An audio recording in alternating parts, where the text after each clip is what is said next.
Kalau verifikasi stadion tuh dari dalam biasanya mulainya. Dari rumput, karena rumput itu atau lapangan itu menjadi panggung utama, main stage gitu loh. Maka itu menjadi seolah mahkota buat sebuah stadium. Lapangan untuk kategori lapangan yang diakui memenuhi standar FIFA, itu size-nya harus clear dan tepat.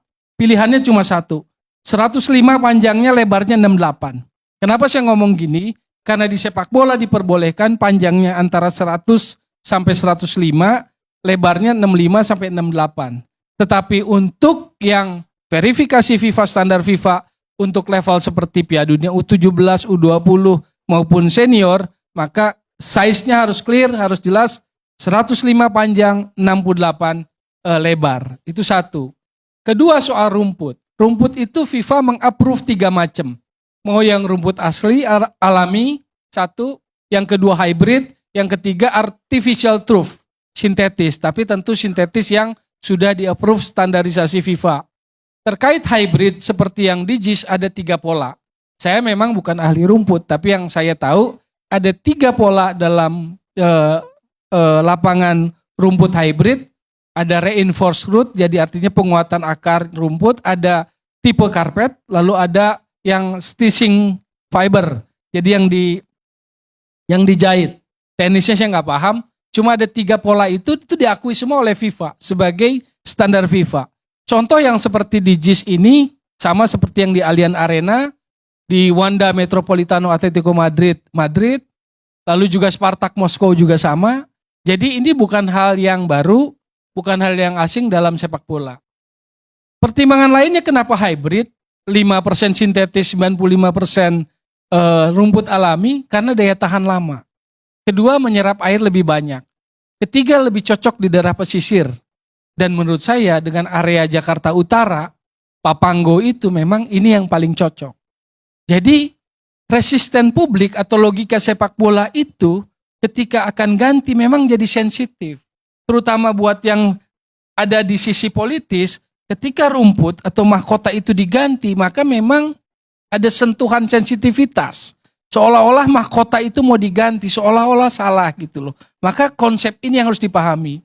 Konsep Buro Hapol waktu bikin ini terkait dengan roof yang memang melingkari itu dan juga sinar matahari yang masuk harus didorong dengan grow light dan sebagainya, lalu pilihan rumput yang hybrid, itu memang harus dipahami secara utuh gitu loh. Sehingga kita tidak terpotong-potong memahami JIS. Itu tentang rumput. Lalu tentang misalnya kapasitas stadion 82 ini luar biasa. Karena kalau FIFA menaruh kategori 1, 2, 3, 4.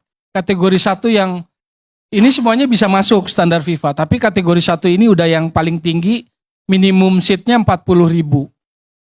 JIS 82.000.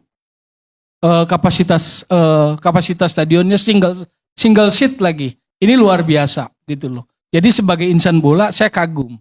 Saya merasa ini luar biasa ini stadion single seat. Hospitality-nya ada. Bench pemain ada. Ruang ganti 4, ruang medis semua ada, fasilitas kelengkapan pertandingan. Room doping control ada. Jadi semuanya mengikuti FIFA guideline standar stadium. Itu diikuti. Lalu soal lampu, floodlight. Kan itu juga banyak persoalan di stadion-stadion kita lah. Sangat minim. Nah, JIS itu 2.400 look.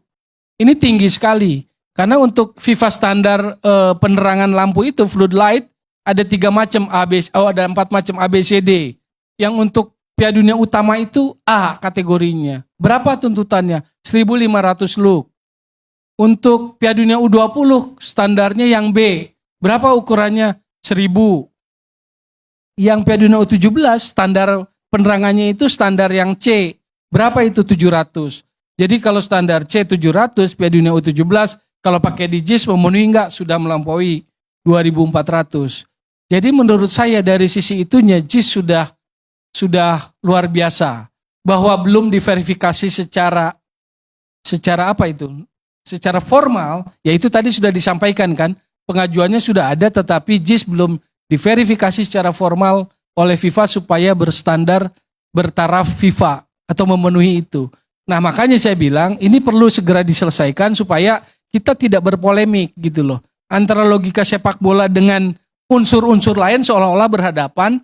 Padahal kalau yang saya inginkan, makanya saya bilang saya mau bicara dalam koridor bola karena saya melihat unsur-unsur itu.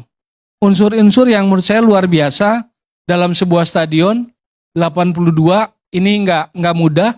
Kapasitas seperti itu single seat.